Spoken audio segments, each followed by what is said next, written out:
রীতিমতো সাহাবীদেরকে আল্লাহ তাআলা ধমকাইতেছেন। কি বলা?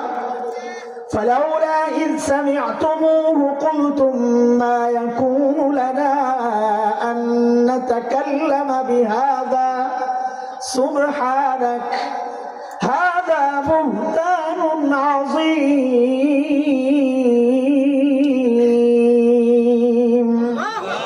আল্লাহ ধমকাইতেছেন, তোমরা যখন এই কথাগুলো শুনলা, কেন বললা না এই বিষয়ে আমাদের কথা বলা উচিত না? কেন বললা না আল্লাহ পবিত্র, আল্লাহর নবী পবিত্র, নবীর স্ত্রী পবিত্র? কেন বললা না এটা মারাত্মক অপবাদ? এই কথাগুলো তোমরা কেন বললা না? আল্লাহ ধমকাইতেছেন কাদেরকে? আমার মায়ের পক্ষ নিয়ে আল্লাহ এত শক্ত কথা বলেছেন। দুনিয়ার দাম হচ্ছে আমার মায়ের আল্লাহর নবীর কাছে সবচেয়ে প্রিয়। আল্লাহর কাছে দাম কত? আল্লাহ আমার মায়ের পবিত্রতায় 10টা আয়াত নাযিল করছেন, এর মধ্যে সাহাবীদেরকেও ধমকাইছেন। আমার এত মর্যাদার মা, জান্নাতের গ্যারান্টি পাওয়া, সুসংবাদ পাওয়া মা। বলতেছিলাম তাকওয়া, আমরা তাকওয়া মনে করি গুনাহ ছেড়ে দেওয়াকে, আর সাহাবীরা তাকওয়া কাকে মনে করেছেন একটু শুনেন। ওই আম্মা জান নামাজে দাঁড়াইছেন, তাহাজ্জুদের নামাজ, রাতের নামাজ তিলাওয়াত করতে করতে আয়াত একটা চলে আসছে, ওয়াবাদা লাহুম মিনাল্লাহি মা লাম ইয়াকুনু ইয়াহতাসিবুন। হায় আল্লাহ, এই আয়াত আসছে তো আম্মা জান কাঁদতেছেন, আয়াত তিলাওয়াত করতেছেন আর কাঁদতেছেন। কখনো অর্ধেক পড়েন, ঢুকরে কেঁদে ওঠেন, আবার শুরু করেন, আবার কেঁদে ওঠেন। আরে নামাজও শেষ করতে পারতেছেন না, রাতও শেষ হয়ে যাচ্ছে, কিন্তু কান্না তো থাকবে না। কাঁদছেন তো কাঁদছেন, কি আছে আয়াতে? এত কান্নার কি আছে? আরে আমি হাফেজ, কত শত হাজার বার এই আয়াত সামনে দিয়ে আসছে আর গেছে, কোনো প্রতিক্রিয়া দিলের মধ্যে হয় নাই। কিন্তু এই ঘটনা পড়ার পর থেকে আয়াত দেখলেই ডর লাগে। আম্মা জান কেন কাঁদতেছেন? কি আছে আয়াতে? আল্লাহ বলতেছে ওয়াবাদা লাহুম মিনাল্লাহ। হাসরের মাঠে কোন কোন বান্দা এমন পরিচয় প্রকাশ পাওয়া যাবে মা লাম ইয়াকুনু ইয়াহতাসিবুন, যার কল্পনাও সে দুনিয়াতে করে নেই। দুনিয়ায় চিন্তা করছে একটা, হাসরে উঠা দেখে আরেকটা। তো এই আয়াত পড়ে আম্মাজান কেন কাঁদতেছেন? আম্মাজান কাঁদতেছেন এই জন্যে, আহারে দুনিয়ায় তো আমার পরিচয় আমি আবু বকরের কন্যা, দুনিয়ায় তো আমার পরিচয় আমি নবীর স্ত্রী। হায়, হাসরে উঠা যদি দেখি আমার পরিচয় পাল্টায় গেছে, আমি অপরাধীদের সাথে দাঁড়ায় গেছি, তো আমার কি হবে? এই চিন্তায় কাঁদতেছেন আম্মাজান। কোথায় আমরা? কোথায় সাহাবীরা? কোথায় আমার মা? আর এই চিন্তায় তো কান্না করার কথা ছিল আমার মতো জালিমের। আমরা হাসতেছি। ভাই, আমি আমার কথা বলতেছি, আপনাদেরকে না। কে কতদিন এই চিন্তা করেছেন যে আল্লাহর সামনে দিয়ে যখন যাব আমি, যদি না ডাক দিয়ে আল্লাহ আমাকে বলেন, ডাক তো আসবে, আয়াত আছে কোরআনে, আমি যদি এই ডাকের শিকার হয়ে যাই, কোন ডাক? ওয়াকিফুহুম ইন্নাহুম মাসউলুন। আর আটকা, ওকে জিজ্ঞেস করতে হবে ওর হায়াত কোন কাজে লাগাইছে, ওর যৌবন কেমনে শেষ করছে, ও যা জেনেছে তা মেনেছে কিনা, কামাইছে কেমনে, খরচ করছে কেমনে। আপনাদের হালত তো আমার জানা নাই। আমার যে এরকম ডাক দেওয়া যায় তো আমি তো ধরা গায়ে যাব। আমার পটলা যদি খোলা হয় তো দুর্গন্ধিত বের হবে, আর দুর্গন্ধ বের হইলে দ্বিতীয় ফরমান তো চলে আসবে, যেটা সূরা ইয়াসিনে আসছে। ওটা শোনার মতো হিম্মত তো নাই রে দোস্ত। তখন তো ডাক আসবে, ওয়ামতাজুল ইয়াওমা আইয়ুহাল মুজরিমুন। হে অপরাধী, দুনিয়ায় নেককারদের সাথে বসেছিলি, কিচ্ছু বলি নাই। নেককারদের দস্তরখানে বসে খানা খাইছস, কিচ্ছু বলি নাই। নেককারদের সাথে উঠা বসা করছস, কিচ্ছু বলি নাই। আজকে আর সেই সুযোগ নাই, তুই আলাদা হয়ে যা। তোর রাস্তা একদিকে, আমার নেককারদের রাস্তা আরেকদিকে। বলে ওর রাস্তা কোথায়? তো ফেরেশতাদেরকে ডেকে আল্লাহ বলবে, খুযূহু ফাগুল্লু সুম্মাল জাহিমা সাল্লু সুম্মা ফি সিলসিলাতিন যারউহা 70 জিরান ফাসলুকু। ওরে ধর, ওরে বেড়ি পড়া, তাই না হাসকায়া দিয়া জাহান্নামে ফালাইয়া দে।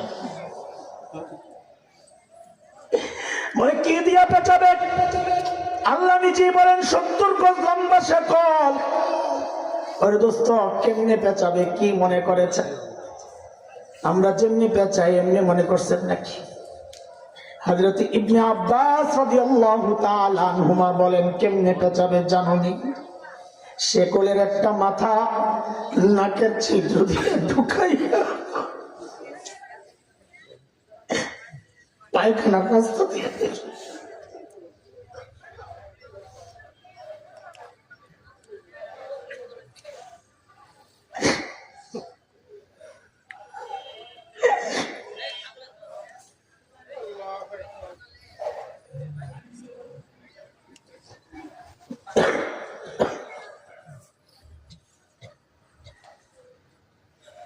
জাহান্নামে নিয়ে যখন ফালাবে জায়গাটা বড় সংকীর্ণ। ওয়াইযা উলকু মিনহা মাকানান দায়ীকাম মুকাররানিন। বান্দা সহ্য করতে না পাইরা খালি চিৎকার দিয়া বলবে, আল্লাহ বলেন দাউ হুনালিকা সুবুরা। চিৎকার দিয়া দিয়া কান্দে আর বলবে, ওগো আল্লাহ আর তো সহ্য হয় না, মৃত্যু দিয়া দাও, আমার মৃত্যু দিয়া দাও, আর সহ্য করতেছি না। ডাক আসবে লা তাদউল ইয়াওমা সুবুরান ওয়াহিদা ওয়াদউ সুবুরান কাসীরা। একবার মৃত্যু কামনা করলে কি হবে? বারবার করো, কারণ বারবারই তো আসবে শাস্তি। কারণ কি অনেকের চিন্তা জাহান্নামে পড়ে গেলে তো জইলা শেষ হয়ে যাব। না না, আল্লাহ বলেন না শেষ হবি না।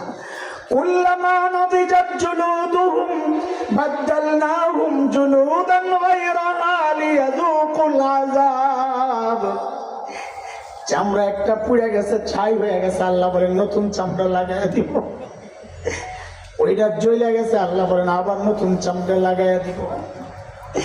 এরে দোস্ত, এরে বাবা, এ আমার মা, চুল পাইকা সাদা, দাড়ি পাইকা সাদা, এখনো তুমি গুনাহ ছাড়তে পারো না।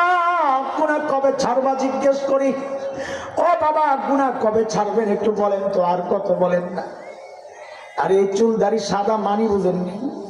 হাদিসে পড়ছি, তাই তো নিজের চেহারা আয়নায় দেখলে কলিজা মোচড় দেয় যখন দেখি দাড়ি সাদা, চুল সাদা। এটার মানি জানেননি? আল্লাহ আমাকে বারবার সতর্ক করেছিলেন। আমার সামনে গাছের পাতা ঝরায়া আল্লাহ আমাকে সতর্ক করেছেন, রে হাসান জামিল, যেই জিনিস ধরে ওই জিনিস কিন্তু ঝরে, একদিন তুইও ঝরা যাবি। আমি সোজা হই নাই।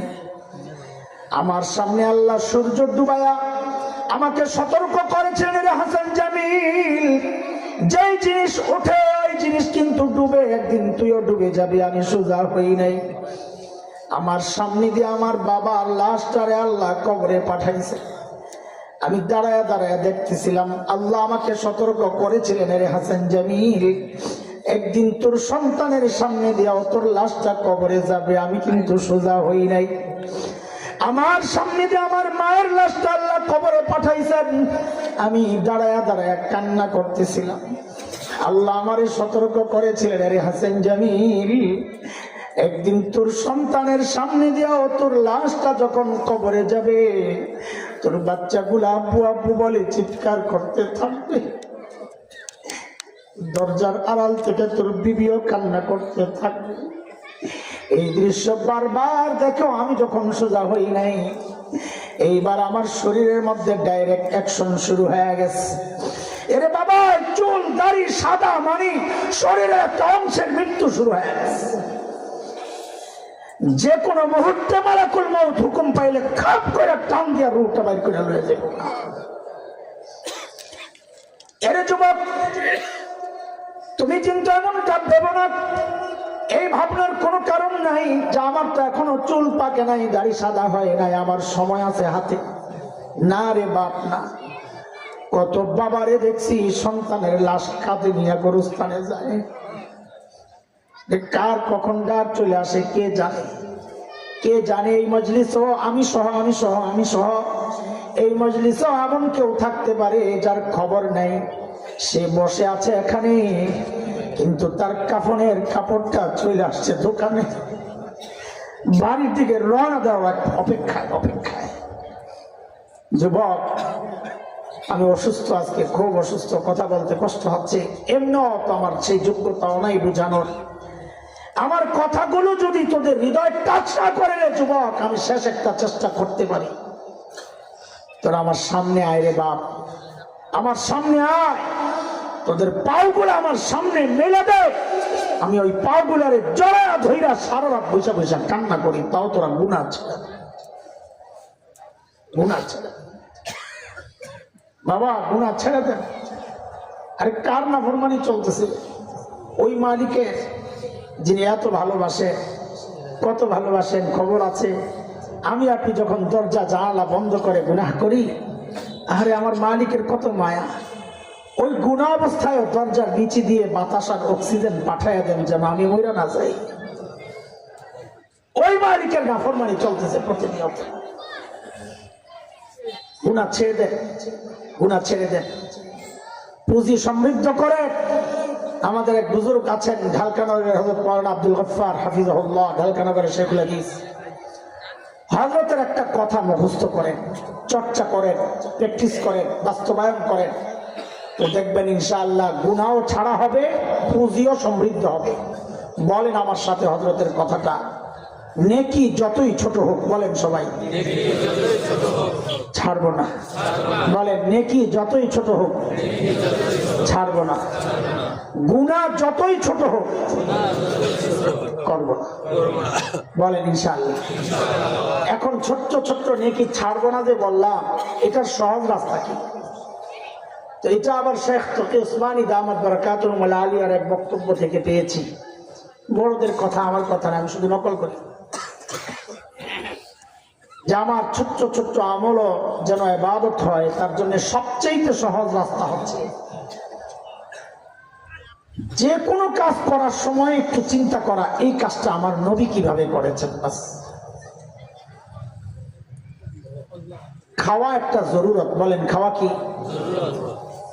পান করা, সবাই বলেন, কথা বলেন। জুতা পরা, টয়লেটে যাওয়া, বের হওয়া, বাজারে যাওয়া। হযরত বলেন, যে কোনো জরুরতের সাথে যখন সুন্নত যুক্ত হয়, সুন্নত তরিকায় যদি ওই জরুরতটা সারা হয়, তো সুন্নতের এত পাওয়ার আর বরকত, সুন্নত ওই জরুরতকে ইবাদত বানায়া দেয়। বলেন, সুন্নত জরুরতকে কি বানায় দেয়? এই চিন্তায় যদি কেউ চলে, তখন দেখবেন তার ছোট্ট ছোট্ট নেকিও আর ছুটবে না ইনশাআল্লাহ। ছোট্ট ছোট্ট গুনাহ করবো না, এটার রাস্তা কি বাঁচা? তো বলেন আমার সাথে, যে কোনো কথা বলার সময়, বলেন সবাই বলেন, যে কোনো কথা বলার সময়, যে কোনো কাজ করার সময়, বলেন আবার, যে কোনো কথা বলার সময়, যে কোনো কাজ করার সময় শুধু একটু ভাববো আমার আখিরাত বরবাদ হচ্ছে না তো। বাস, যে কোনো কথা বলার সময় একটু চিন্তা করবো, এই কথার দ্বারা আমার আখিরাত ক্ষতি হবে না তো। যে কোনো কাজ করার সময় একটু চিন্তা করবো, এই কাজের দ্বারা আমার আখিরাতের ক্ষতি হবে না তো। তো দেখবেন ছোট্ট ছোট্ট গুনাহ থেকেও বাঁচা সম্ভব হয়ে যাবে। তখন ওই কথার উপর আমল হয়ে যাবে। কোন কথা? নেকি যতই ছোট হোক, বলেন বলেন বলেন, নেকি যতই ছোট হোক, গুনাহ যতই ছোট হোক, আল্লাহ তাআলা আমাদেরকে ছোট্ট ছোট্ট নেকিগুলাও যেন না ছোট, এইভাবে চলা, ছোট্ট ছোট্ট গুনাহও যেন না হয়, এইভাবে চলার তৌফিক দান করেন। আমিন।